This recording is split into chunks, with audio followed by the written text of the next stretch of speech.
किसान, बदलते भारत की शान।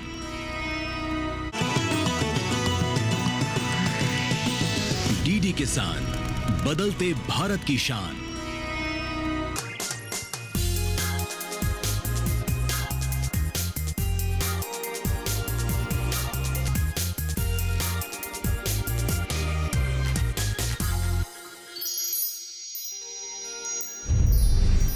प्रधानमंत्री नरेंद्र मोदी ने लाल किला के प्राचीर से राष्ट्र को संबोधित करते हुए रासायनिक उर्वरकों के इस्तेमाल से मिट्टी की सेहत में आ रही गिरावट पर जताई चिंता।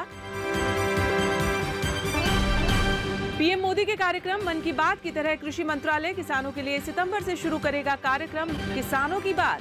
रेडियो टीवी के जरिए किया जाएगा प्रसारण।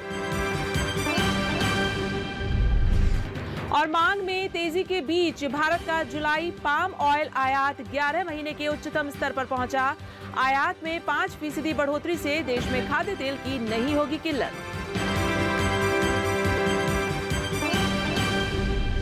नमस्कार, मैं हूं चेतना त्यागी। हमेशा की तरह आज एक बार फिर हाजिर हूं आपका पसंदीदा शो मंडी.com लेकर। मंडी.com में किसान भाई बहनों के लिए जरूरी खबरों के साथ खेती के सिकंदर में शानदार प्रेरक कहानी के अलावा बीते सप्ताह के जरूरी कमोडिटीज के भाव भी हम आपको बताएंगे। सबसे पहले देख लेते हैं कि बीते सप्ताह जरूरी कमोडिटीज के भाव क्या रहे हैं।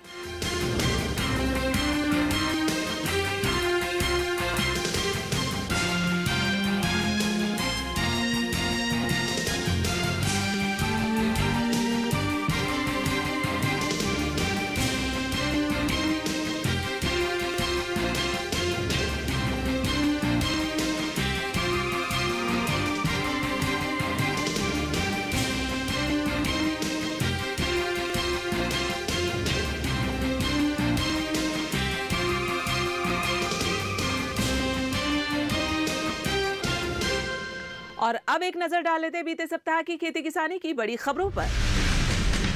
प्रधानमंत्री नरेंद्र मोदी ने ऐतिहासिक लाल किले की प्राचीर से झंडारोहण के बाद कृषि क्षेत्र में बदलाव पर जोर दिया। प्रधानमंत्री मोदी ने कहा कि सरकार किसानों के जीवन को बेहतर बनाने के लिए व्यापक प्रयास कर रही है। हमारी कृषि व्यवस्था को ट्रांसफॉर्म करना बहुत जरूरी है, जो समय की मांग है। 78वें स्वतंत्रता दिवस पर लाल किले की प्राचीर से उन्होंने रासायनिक उर्वरकों के इस्तेमाल से मिट्टी की सेहत में आ रही गिरावट पर चिंता जताते हुए कहा कि सरकार ने प्राकृतिक खेती को बढ़ावा देने के लिए कई कार्यक्रम शुरू किए हैं। ऐसी कृषि पद्धतियों के लिए बजट आवंटन भी बढ़ाया है। प्रधानमंत्री मोदी ने भरोसा जताया कि भारत दुनिया का अग्रणी जैविक खाद्यान्न उत्पादक बन सकता है। आज पूरे देश को ऑर्गेनिक फूड की जरूरत है। विश्व के लिए ऑर्गेनिक फूड का कोई फूड बास्केट बन सकता है तो वो हमारा देश है। 78वें स्वतंत्रता दिवस की पूर्व संध्या पर देश के नाम संबोधन में राष्ट्रपति द्रौपदी मुर्मू ने देशवासियों को शुभकामना देते हुए किसानों के योगदान की सराहना की। उन्होंने कहा कि हमारे अन्नदाताओं ने देशवासियों को भोजन उपलब्ध कराने में अहम भूमिका निभाई है। देश की आर्थिक प्रगति में किसानों श्रमिकों की अहम भूमिका रही है। राष्ट्रपति द्रौपदी मुर्मू ने कहा कि हमारे अन्नदाता किसानों ने उम्मीद से बेहतर कृषि उत्पादन सुनिश्चित किया है। ऐसा करके उन्होंने भारत को कृषि क्षेत्र में आत्मनिर्भर बनाने और हमारे देशवासियों को भोजन उपलब्ध कराने में अमूल्य योगदान दिया है। राष्ट्र के नाम संबोधन में उन्होंने कहा कि गरीबों को मुफ्त राशन उपलब्ध कराने में पीएम गरीब कल्याण योजना का बड़ा योगदान है। योजना के जरिए 80 करोड़ से ज्यादा गरीबों को मुफ्त राशन दिया जा रहा है। केंद्रीय कृषि मंत्री शिवराज सिंह चौहान ने दिल्ली के पूसा स्थित सुब्रमण्यम हॉल में राष्ट्रीय कीट निगरानी प्रणाली का शुभारंभ किया। उन्होंने किसानों और एफपीओ प्रतिनिधियों से बातचीत करते हुए कहा कि पीएम मोदी के कार्यक्रम मन की बात की तरह कृषि मंत्रालय किसानों के लिए सितंबर से किसानों की बात कार्यक्रम शुरू करेगा। इसका रेडियो टीवी पर प्रसारण किया जाएगा। कार्यक्रम में किसान और वैज्ञानिक शामिल होंगे और फसलों की बीमारी और बेहतर उपज की जानकारी देंगे। रासायनिक उर्वरकों के इस्तेमाल से मिट्टी की सेहत पर आ रही गिरावट पर चिंता जताते हुए केंद्रीय कृषि मंत्री ने कहा कि खेती में केमिकल फर्टिलाइजर का ऐसे ही इस्तेमाल होता रहा तो वो दिन दूर नहीं जब धरती माता उपज देने से मना कर देगी। उत्तर प्रदेश के मुख्यमंत्री योगी आदित्यनाथ ने 78वें स्वाधीनता दिवस पर ध्वजारोहण के बाद अन्नदाता किसानों के हित में प्रदेश सरकार द्वारा किए जा रहे प्रयासों का उल्लेख किया। उन्होंने कहा कि प्रदेश सरकार अन्नदाता किसानों की आय बढ़ाने के लिए पूरी प्रतिबद्धता के साथ कार्य कर रही है। इसका परिणाम है कि देश की कुल कृषि योग्य भूमि में यूपी का हिस्सा मात्र 12% है, लेकिन प्रदेश देश के खाद्यान्न की 20% से ज्यादा आपूर्ति कर रहा है। सीएम योगी ने कहा कि अब तक प्रदेश में 31 सिंचाई परियोजनाओं के माध्यम से 40,59,000 किसान लाभान्वित हुए हैं। कीमतों में कमी और रिफाइनर्स की ओर से त्योहारों के लिए खरीद से देश का पाम तेल और सोया तेल आयात जुलाई में बढ़कर करीब 1 साल के शीर्ष पर पहुंच गया। भारी खरीद से शीर्ष उत्पादक इंडोनेशिया और मलेशिया के तेल भंडार में कमी आएगी। जुलाई में पाम ऑयल के आयात में उछाल के कारण खाद्य तेल के आयात में वृद्धि हुई है। Solvent extractors association of India की रिपोर्ट के मुताबिक भारत ने जुलाई 2024 में 18,40,000 टन खाद्य तेलों का आयात किया, जबकि जुलाई 2023 में ये 17,55,000 टन था। ये 4.8% की वृद्धि है। खेती के परंपरागत तौर तरीकों के चलते नई पीढ़ी खेती की तरफ आकर्षित नहीं हो रही है, लेकिन महाराष्ट्र के विदर्भ में कुछ युवा किसान हल्दी की खेती कर खेती किसानी को मुनाफे का धंधा बनाने के लिए कई तरह के प्रयोग कर रहे हैं। खेती के सिकंदर में आज हम घर के सदस्यों को हेल्दी रखने वाले मसाले हल्दी की बात करेंगे, तो आप कहीं मत जाइएगा, हम तुरंत हाजिर होते हैं।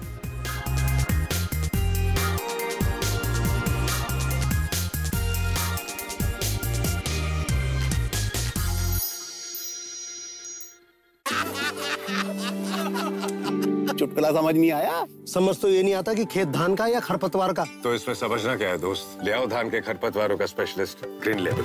IIL के ट्रैक्टर ब्रांड का ग्रीन लेवल, धान के खरपतवारों का स्पेशलिस्ट।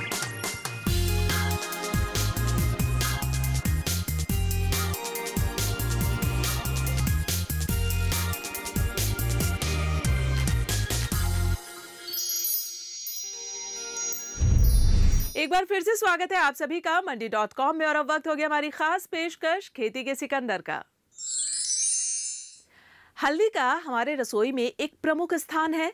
इससे कई तरह की औषधि भी तैयार की जाती है, ये सभी आप जानते हैं। भोजन में हल्दी को शामिल करने से कई तरह की बीमारियों से बचा जा सकता है, और यही हल्दी हमारे देश के किसान के लिए गोल्डन कमोडिटी भी कहलाती है। किसानों के लिए हल्दी गोल्डन कमोडिटी क्यों कहलाती है, कैसे हल्दी की खेती से किसानों की आमदनी में इजाफा हो रहा है, खेत से लेकर बाजार तक की पड़ताल देखिए मंडी.com के इस खास रिपोर्ट में।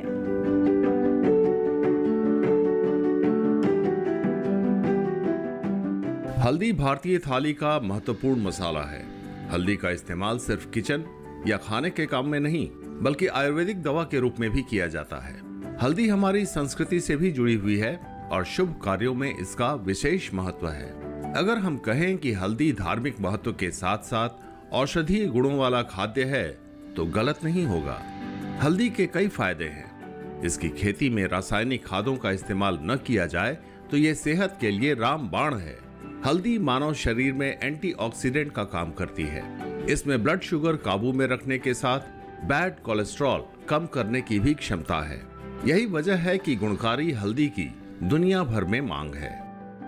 पूरी दुनिया आज कैंसर जैसे महाभयानक बीमारी से परेशान है, और उसकी वजह से शोध में भी ये बहुत जगह पाया गया है कि हल्दी में जो करक्यूमिन नाम का एलिमेंट होता है वो कैंसर के लिए बहुत ही कारगर साबित हो चुका है।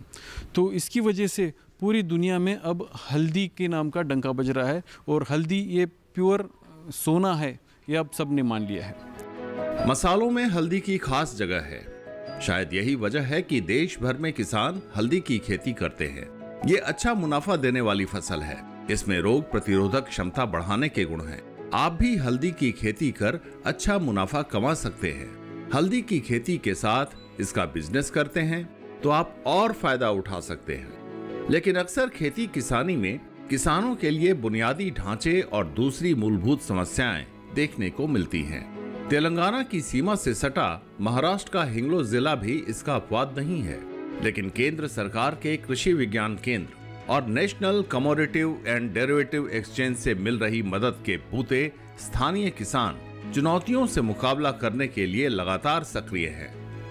एनसीडेक्स और कृषि विज्ञान केंद्र ने मिलके पिछले 5 सालों में हर साल एक 100 से ज़्यादा फार्मर्स के लिए ट्रेनिंग आयोजित किया है।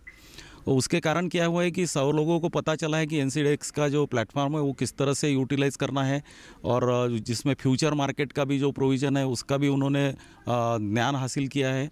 और उसका वापर करने के बाद क्या हुआ है कि वो फार्मर की संख्या बढ़ती गई है। और जो हिंगोली ज़िले में फार्मर प्रोड्यूसर कंपनीज़ बनी हुई है, शुरू में 2014 में तो कंपनीज़ की संख्या सिर्फ 14 थी मात्र, आज करीब 100 के आसपास फार्मर प्रोड्यूसर कंपनीज़ तैयार हुई है। और ये सभी एनसीडेक्स और ईनाम, ये जो 2 प्लेटफॉर्म हैं, इनका काफ़ी मात्रा में उपयोग कर रहे हैं और इसका मार्केटिंग के बाद में फार्मर्स को बेनिफिट भी उसके मिल रहा है और एक्सपोर्ट के लिए भी काश्तकार आगे आ रहे हैं।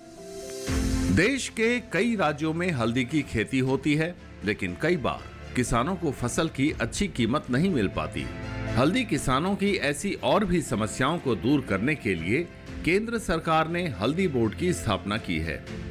केंद्र सरकार ने हल्दी किसानों के लिए हित के लिए और उनकी आवश्यकता को देखते हुए और उनके लिए भावी जो संभावनाएं हैं उसे देखते हुए नेशनल टर्मरिक बोर्ड के गठन का निर्णय किया है। National turmeric board supply chain में वैल्यू एडिशन से लेकर इंफ्रास्ट्रक्चर के कार्यों तक किसानों की मदद करेगा। राष्ट्रीय हल्दी बोर्ड देश भर में हल्दी और हल्दी उत्पादों के विकास पर ध्यान देता है। बोर्ड की कोशिश होती है कि बुनियादी ढांचे में सुधार हो ताकि किसानों को बुआई से लेकर उपज को उपभोक्ता तक पहुंचाने में हर संभव मदद दी जा सके। हल्दी के औषधीय गुणों के चलते दुनिया भर में इसकी मांग है। ऐसे में हल्दी बोर्ड जागरूकता और निर्यात बढ़ाने के लिए अंतर्राष्ट्रीय स्तर पर नए बाजार विकसित करने के अलावा नए उत्पादों में अनुसंधान और विकास को भी बढ़ावा देता है। कोरोना के बाद जो हल्दी का रिसोर्स बढ़ा, हल्दी का यूज़ बढ़ने के बाद हल्दी का रेट भी अच्छा खासा बढ़ गया और गवर्नमेंट ने भी इस बारे में बहुत अच्छा खासा इनिशिएटिव ले लिया, जो थोड़ा पहले लेना चाहिए था मगर थोड़ा लेट हो गया। अच्छा हुआ, लेट हो गया तो कोई दिक्कत नहीं है, तो ले लिया है गवर्नमेंट ने जो अभी हल्दी का बोर्ड बनाया है, इस बोर्ड से अभी फार्मर्स को और फार्मर प्रोड्यूसर ऑर्गेनाइजेशन को और कंपनीज को बहुत फायदा होगा। सरकार को राष्ट्रीय हल्दी बोर्ड से उम्मीद है कि ये हल्दी का निर्यात और किसानों की आमदनी बढ़ाने में मददगार होगा। भारत सरकार का लक्ष्य है कि हल्दी निर्यात में 400% की वृद्धि हो।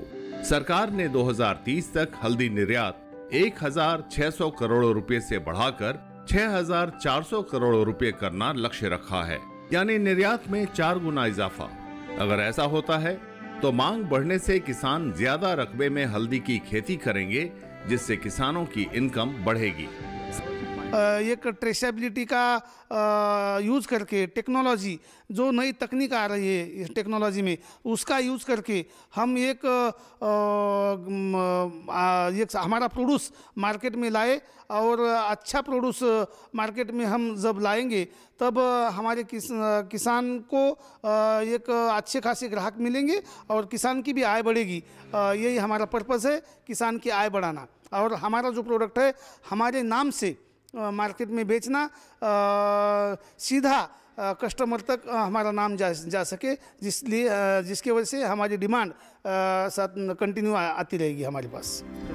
भारत दुनिया में हल्दी का सबसे बड़ा उत्पादक, उपभोक्ता और निर्यातक है।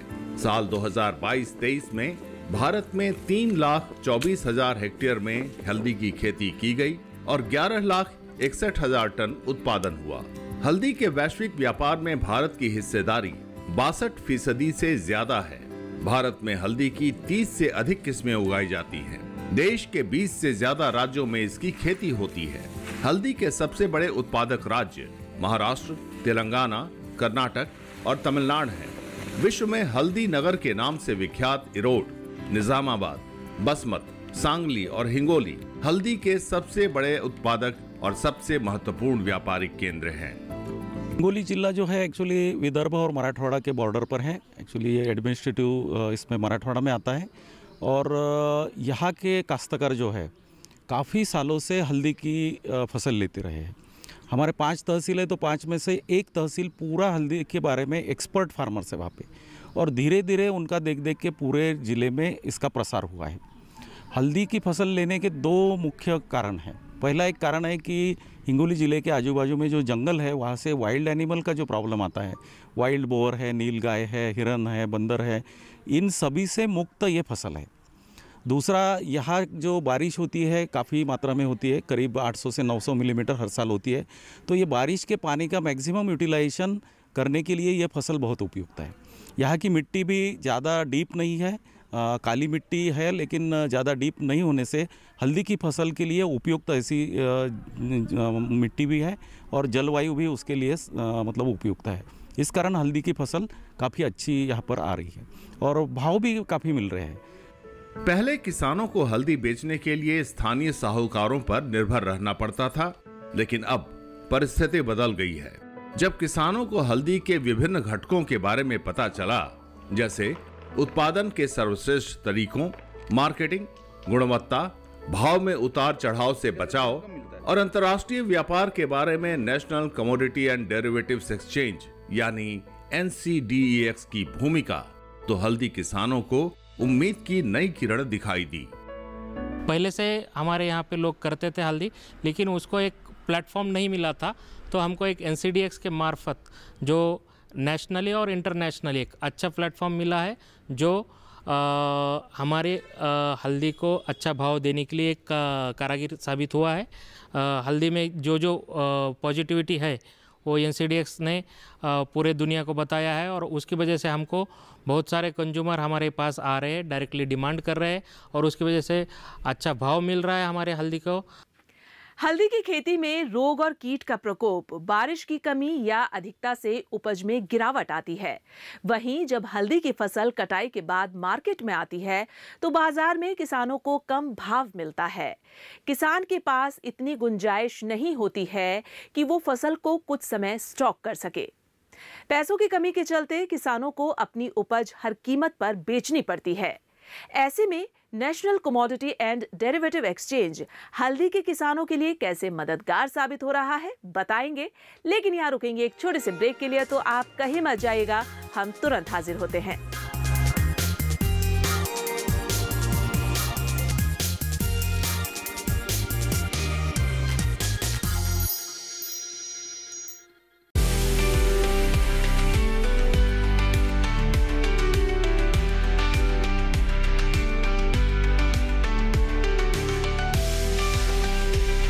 दिल्ली से आज हम हरियाणा पहुंच गए हैं। नमस्कार, बहुत स्वागत, डीडी किसान देख रहे हैं, मैं हूं आपके साथ राधिका चौधरी।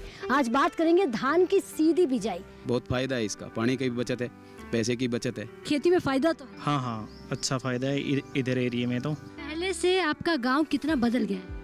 बहुत बदल गया जी, पराली जलाता ही नहीं कोई। खेती पहले वाली है या बदल गई? खेती काफी बदल गई मैम, नई नई टेक्निक आ गई है, नए अच्छे बीज आ गए हैं, दवाइयाँ आ गई हैं, खेती टेक्निकल हो गई है अभी। हरियाणा से देखिए धान की सीधी बिजाई पर कार्यक्रम चौपाल चर्चा 19 अगस्त सोमवार सुबह 9 बजे सिर्फ दूरदर्शन किसान पर।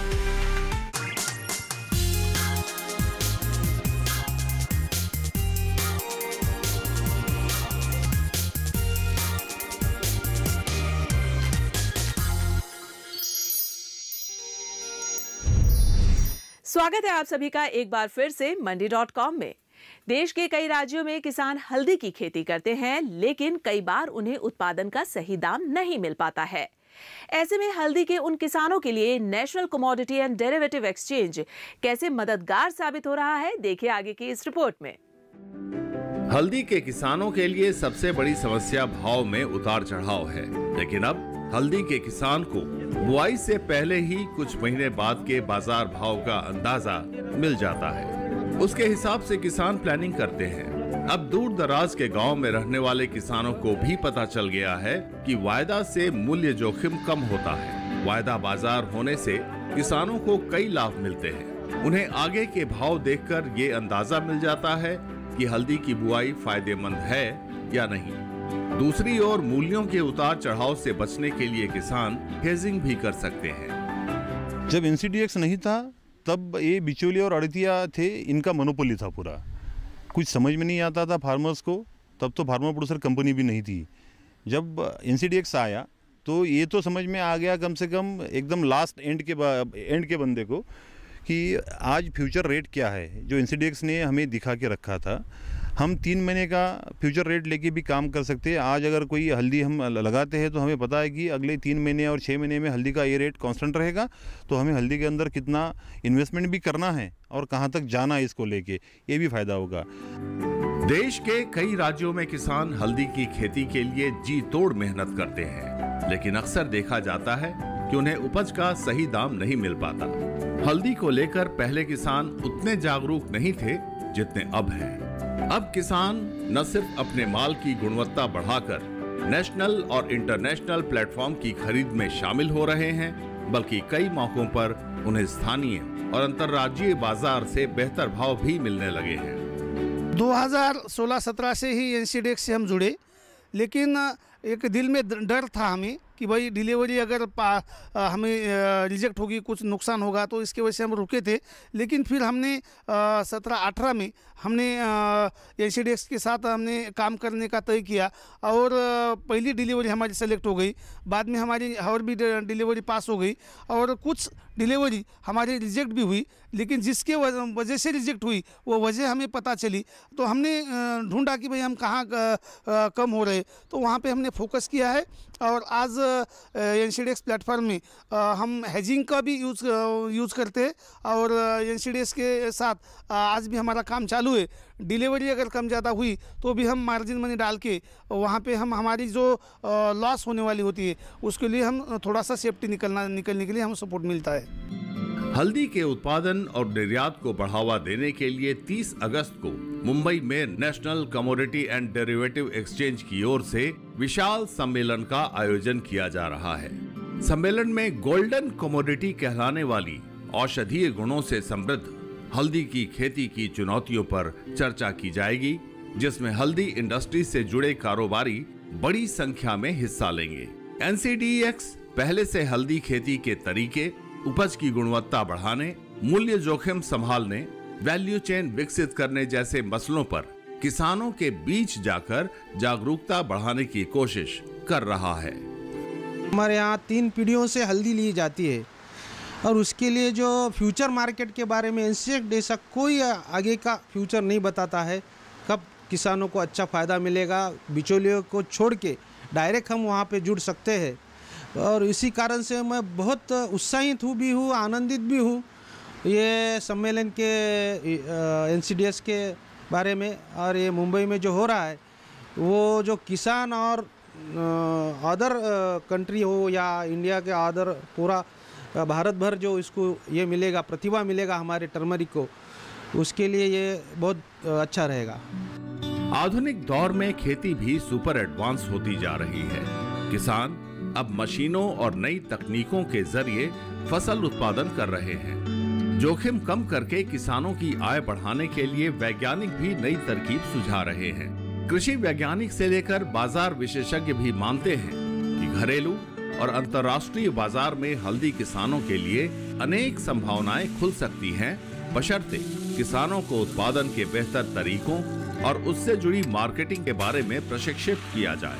अच्छी क्वालिटी का बीज उपलब्ध कराने के साथ प्रोसेसिंग, पैकेजिंग और मार्केटिंग में संस्थागत मदद मिले तो हल्दी देश के किसानों की किस्मत बदल सकती है। महाराष्ट्र के विदर्भ में मंडी.com के लिए अनिल वत्स के साथ किशन भारद्वाज।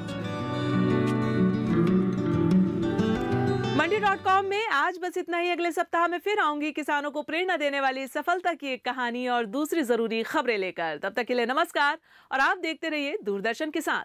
आपकी राय हमारे लिए बहुत महत्वपूर्ण है। आप हमारे टोल फ्री नंबर पर कॉल कर सकते हैं और अपनी राय दे सकते हैं। साथ ही आप ईमेल के जरिए भी हमें अपनी राय दे सकते हैं। हमारा ईमेल पता है ncdexmandi@gmail.com।